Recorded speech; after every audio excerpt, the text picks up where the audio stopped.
Et votre livre avec Rogy, là je pense au passage qui te concerne, bien sûr Ouais. pour Julien, on sait un peu quelles sont ses influences, mais c'est truffé de références historiques, d'auteurs, de périodes. Ouais. En fait, qui t'a formé, qui t'a fait connaître un peu ces références? Tu étais dans des métiers où c'est pas forcément, c'est peut-être Ouais. justement Gilou, entre autres. Ouais. Mais voilà, qu'est-ce qui t'a apporté tout ce foisonnement, cette nourriture intellectuelle, en fait? Alors, j'ai eu la chance quand même d'avoir une génération, parce que tu sais, je crache souvent l'éducation nationale, ils vont être contents parce que là, je vais dire un peu du bien.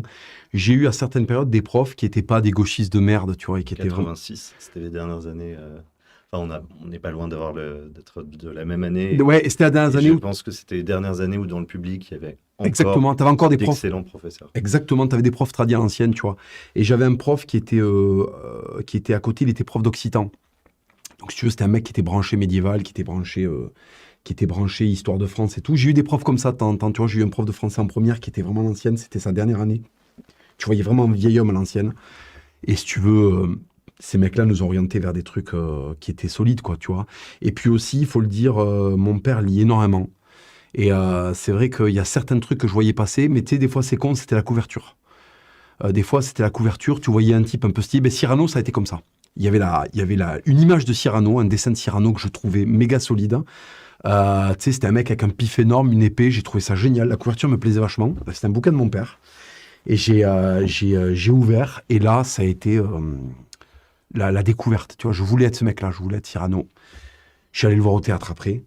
Et puis après, si tu veux, c'est des petits trucs que tu captes par-ci par-là, et puis après, ça fait tache d'huile, quoi, tu vois, ça t'amène vers d'autres choses, vers le Moyen-Âge, vers, voilà. Ouais, d'autant que Cyrano, c'est justement un peu la quintessence de l'esprit français. Ouais, grave, grave. C'est-à-dire qu'aussi bien dans le travail stylistique que dans les références littéraires, lui-même, enfin, Rostand s'inspirant d'un véritable personnage historique, Tout en à fait, fait. c'est une espèce de porte d'entrée vers Ah ben, vers la France. toute la Alors, culture française, quoi. le Moyen-Âge est déjà passé, puisqu'on est déjà dans les premières heures de la Renaissance. Mais c'est quand même un régal parce que si tu veux, il y a encore la gouaille médiévale et il y a déjà le sublime de la Renaissance, Ouais, il tu vois. mélange différents C'est styles. ça, c'est génial. Ben, on parlait tout à l'heure de Rabelais. Ouais. Voilà, tu vois, typiquement, c'est un truc très Ouais, rabelaisien. ça fait partie des.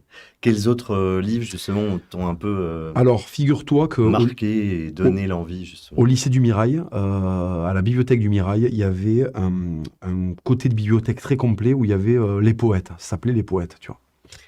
Et je me rappelle que j'étais souvent au CDI parce que j'étais interne à l'époque, tu sais. J'étais interne, donc il y avait des fois, je finissais très très tôt. Le mercredi après-midi, par exemple, tu vois, l'internat ouvrait à 6 heures. Donc j'étais au CDI de midi à 6 heures, tu vois. Et bon, tu lis les BD, tu lis les trucs de Google, et au bout d'un moment, tu as fait le tour des BD, tu vois ce que je veux dire. Donc il faut aller, voilà. Et un jour, je m'ennuyais un peu, et puis j'avais vu un espèce de film où tu avais un mec qui lisait des poèmes, et il était stylé. Et je me suis dit, je vais lire des poèmes, parce que c'est stylé de lire des poèmes, tu vois. Et j'ai pris le premier bouquin, j'ai ouvert. Ça m'a plu, ça me faisait du bien, tu vois, ça me faisait du bien. Je trouvais que c'était beau, c'était des moments qui étaient vachement beaux, tu vois, c'était court. Tu lisais ça, ça te transportait un peu. Puis moi, comme j'ai un esprit très imagé, j'aime bien la poésie parce que la poésie, c'est une écriture qui renvoie à l'image, tu sais. Et d'ailleurs, moi, c'est souvent dans mes bouquins, c'est très imagé, et même quand je parle, quand je fais des punchlines, tout ça, c'est très imagé parce que c'est un truc qui me parle, tu vois. Et donc, je me suis tapé énormément de poésie, mais vraiment beaucoup, tu vois, les classiques français, la poésie espagnole, la poésie d'Amérique du Sud. Et puis bon, après, ça partait sur les trucs un peu hindouistes et tout ça, et là, ça devenait trop baba cool. C'est-à-dire que là, il y avait vraiment 0,0% de flingue et de testo. Donc là, c'était moins attrayant. Mais tout le reste, je me suis régalé, tu vois. Donc beaucoup, beaucoup de poésie. Tu manges une des questions que je voulais te poser, justement, au sujet du livre, mais il y a un passage que je trouvais assez poétique, et c'est pour ça que je voulais te poser la question. Quand tu dis cette vie n'est pas belle parce qu'elle est simplement la vie, elle est belle parce que la marque de la mort en moi me révèle à chaque instant sa beauté infinie. C'est très, enfin voilà, on sent que tu as des références qui ne sont pas uniquement Stallone Oui, tout à fait, tout et à fait, qui ouais. sont. Ouais. Et effectivement, ouais, cette influence de la poésie. Je pensais aussi à la passion pour l'histoire. Ça vient de tes profs, de tes études Je pense que vraiment, c'est encore plus trivial que ou ça. l'environnement d'ailleurs toulousain dans lequel tu. Je pense que l'hérédité avec la famille que j'ai eue était une question qui était prégnante quand même parce que je voyais bien qu'il y avait un truc spécial dans la famille. Toutes les familles sont spéciales en réalité, tu vois. Mais là, moi, je le vivais comme étant spécial parce que je me disais, putain, quand même, j'ai 4 grands-parents qui ont participé à une guerre et tout, tu vois. Donc, je me suis posé des questions sur la filiation, sur l'identité, et ça t'amène forcément vers l'histoire. Et en plus de ça, je crois que c'est très trivial, c'est peut-être le plus trivial là, dans l'histoire.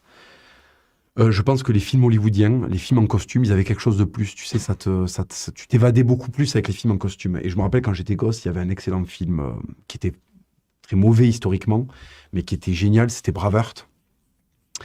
Et si tu veux, ce film-là, bon, il y a plein d'erreurs historiques, mais alors les valeurs, les trucs et tout, la poésie qu'il y a dedans et tout, les costumes et tout, était...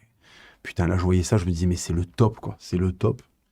Visuellement, philosophiquement, poétiquement, esthétiquement, c'est pour moi le médiéval, tu vois, voilà. Puis après, tu avais le Robin des Bois avec Kevin Costner qui était très drôle aussi, tu vois, avec plein de trucs, de bonnes idées visuelles, aussi très, très incorrectes historiquement.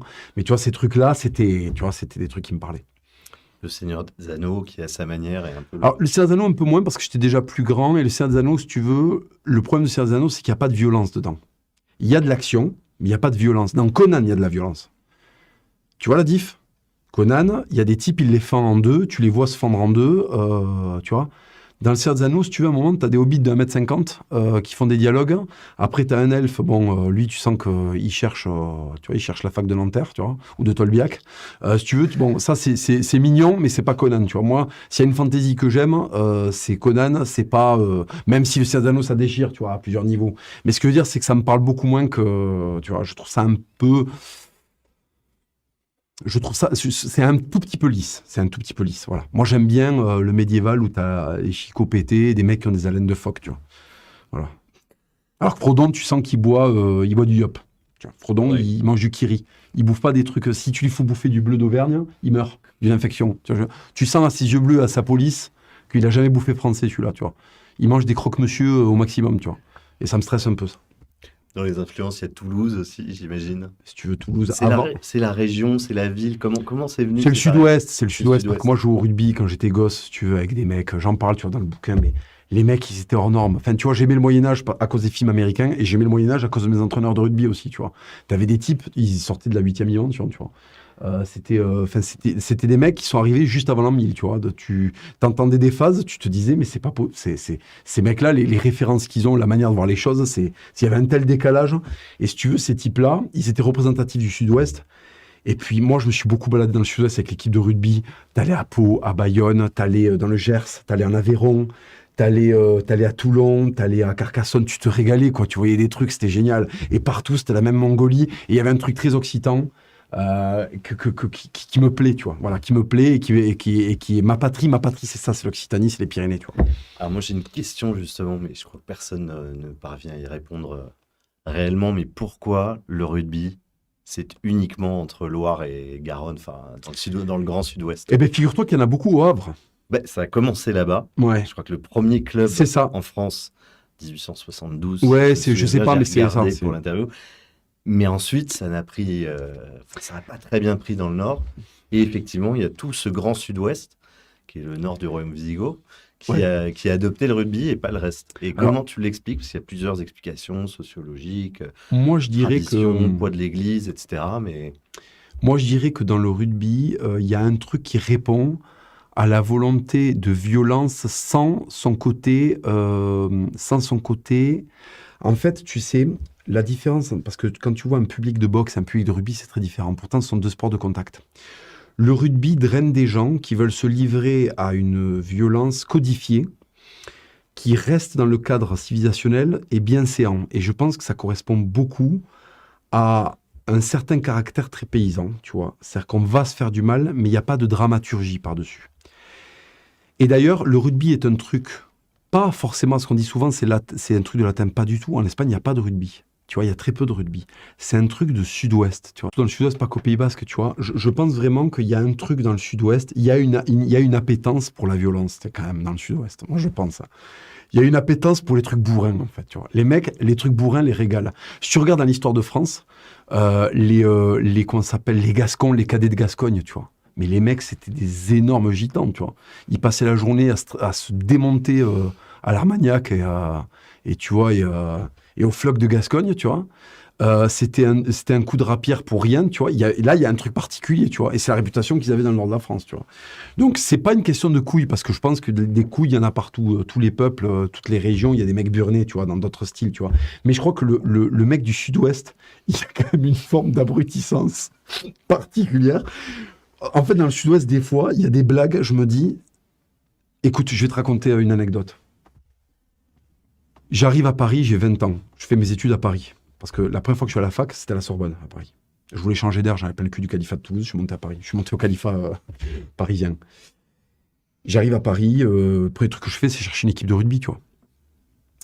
Et je rentre dans un club qui s'appelle le SCUD, le SCUF, pas le SCUD, le SCUF, les cochons du SCUF. Et c'est un club où il y a plein de mecs, tu sais, c'est pas les mêmes anthropologies que dans les clubs de rugby du Sud-Ouest. C'est plein de mecs ils sont policiers, ils sont douaniers, ils sont employés. C'est pas les mêmes anthropologies, tu vois. C'est pas forcément des paysans, c'est des urbains, tu vois. Bon, quoique maintenant, à Toulouse, il y a aussi beaucoup d'urbains. Et donc, j'arrive là, et je me rappelle, dans le Sud-Ouest, tu vois, les blagues, c'était pipi-caca, tu vois. C'était vraiment ça. Le rugby, c'est quand même ça, tu vois. C'est ça, et amener des chèvres en boîte, faire monter un âne dans la voiture, jeter un cheval dans une piscine, c'est des trucs de mongol comme ça, tu vois ce que je veux dire. Et le lendemain matin, la dépêche, tu vois un article là, 6 rugbyman de Decazeville ont jeté un cheval dans une piscine, tu vois. Où on fait rentrer un bouc en boîte et l'on fait danser avec des gonzesses, tu vois. Avec des surnoms à la con en plus. De quoi? Avec des surnoms à la con. Oui, avec des surnoms. Un surnom à la C'est con. ça. Alors au rugby en plus, les surnoms, c'est pas compliqué, c'est Fifi, Lulu, tu vois, c'est ça, tu vois. Et alors donc, les rugbyman, c'est des histoires comme ça, tu vois. Et alors je me rappelle, il y avait des trucs, c'était hardcore, tu vois, les mecs se pissaient entre les omoplates dans la douche, et comme la pisse c'est chaud et que l'eau c'est chaud, t'as des mecs, la pisse leur ruisselait entre les omoplates, jusque dans l'arrêt du cul, ça faisait rire tout le monde, le mec il sentait pas parce qu'il faisait chaud. Ça, c'est quand même très particulier, tu vois. Là, tu sais, je suis désolé, c'est même pas le Moyen-Âge, c'est même pas l'Empire romain, tu vois. Je pense que les Romains se pissaient pas dessus, tu vois. Je pense que les mecs du Néolithique devaient se pisser dessus, tu vois. Et encore, je pense que c'est juste les types avant. C'est même pas Homo sapiens. Même Néandertal, il avait du mal à faire cette blague. Je pense qu'il faut vraiment remonter à, tu vois, à Farenzis, tu vois. Ou je sais pas qui, tu vois, ou Lucie, tu vois. Lucie, elle devait pisser sur les autres mecs, tu vois. Et si tu veux, donc, moi, j'arrivais de ça, tu vois. J'arrivais de jeter des capotes, je sais pas, j'arrivais de chier dans une bouteille de jus d'orange, la laisser 2 mois au balcon, l'ouvrir et ça fait des sprays, tu vois. J'arrivais de ça, tu vois. Et si tu veux, j'arrive à Paris et tout le monde était civilisé. Moi, j'avais pas compris, je croyais qu'on était toujours dans le Sud-Ouest. Et en fait, devant moi, dans une mêlée, il y avait un mec qui était obèse, tu vois. Et il avait son pantalon qui était pas à sa taille et on lui voyait un bout de lune, tu vois, on lui voyait le rez du cul, tu vois. Et là, il y avait de la terre. Moi, je vois un cul, je prends une motte de terre et paf, je lui écrase, tu vois, la terre molle, tu vois, à cause de la pluie sur l'arrêt du cul. Je lui dis, putain, tu t'es chié dessus, quand le mec se tourne. Le mec se tourne, il me regarde, si tu veux. C'est rencontre du 8e type, tu vois. Qu'est-ce que c'est que ce trisomique 21, tu vois. Le mec se dit, mais attends, parce que lui, moi, je me rends, tu sais, lui, sa vie, c'est vendre des assurances, tu vois, chez MMA. Il va faire son rugby pour se maintenir en forme, tu vois, parce qu'il est un peu grassouillé. Et t'as un trisomique 21 avec l'accent du Sud-Ouest. Il lui met de la terre sur l'arrêt du cul, tu sais, c'est presque un viol, en fait, tu vois. C'est qu'à un moment, il y a eu ma main qui était en contact avec sa arrêt du cul, tu vois. Le mec a pas compris, tu sais. Et moi, j'avais oublié qu'à partir de Limoges, en fait, à partir de Limoges, il y a des lois, tu vois. À partir de Limoges, les gens ne redoublent pas 8 fois l'intelligence, tu vois. Donc, si tu veux, voilà, ça a été le moment où je me suis dit, ah oui, d'accord. Donc, en fait, ouais, il y a le Sud-Ouest et il y a le reste de l'humanité, tu vois. Donc voilà, puis après j'ai bifurqué vers la boxe parce que mon côté latin a pris le dessus sur mon côté sudiste. Et puis je suis un gros individualiste, donc je préfère les sports où t'es tout seul. Ouais, la transition est pas simple, mais tu veux être sacré roi des Visigoths. Ouais. Je repense à la scène. La scène de la gueule du mec. Elle me hante. Mais lui, moi, elle me hante parce qu'elle me fait rire. Lui, si tu veux, de temps en temps, pour rien, ça fait 10 ans. Hein. Il doit se lever le matin, il se dit, putain, il y a un enculé de Toulouse qui m'a mis une motte de terre sur l'arrêt du cul, tu vois. Et il doit encore se demander pourquoi, tu vois. Pourquoi, en fait, pourquoi il m'est arrivé ça? Pourquoi dans ma vie il m'est arrivé ça? Et donc, roi du... Tu peux nous expliquer